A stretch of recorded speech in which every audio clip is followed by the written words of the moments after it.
ನಮಸ್ತೆ,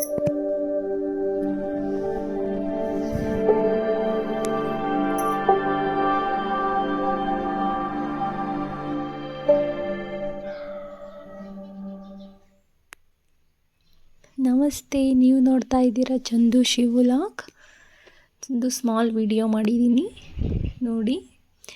ನಾನು ಹೇಗೆ ಹಬ್ಬ ಆಚರಣೆ ಮಾಡ್ತೀನಿ ಅಂತ ನೋಡಿ. ನಾನು ವರ್ಷವೂ ಇದೇ ಥರನೇ ಮಾಡೋದು. ಹಸುವಿನ ಸಗಣಿ ತಂದು ಅದಕ್ಕೆ ಒಂದು ಎಲೆ ಇಟ್ಟು, ಎಲೆದೆಲೆನ ಅದ್ರ ಮೇಲೆ ಸಗಣಿ ಇಟ್ಟು ಮತ್ತು ಅರಿಶಿನ ಕುಂಕುಮ ಹೂವು ಇಡ್ತೀನಿ.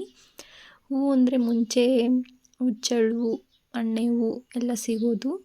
ಇವಾಗ ಸಿಗೋದೇ ಕಡಿಮೆ, ಆದರೂ ಈ ಸತಿ ಸಿಕ್ಕಿಲ್ಲ ನೋಡಿ. ಹುಚ್ಚಳ್ಳು ಹೂ ಬದಲು ಸೇವಂತಿಗೆ ಹೂವನ್ನೇ ಇಟ್ಟಿದ್ದೀನಿ ನೋಡಿ. ಈ ಥರ ಪೂಜೆ ಮಾಡ್ತೀನಿ ನಾನು.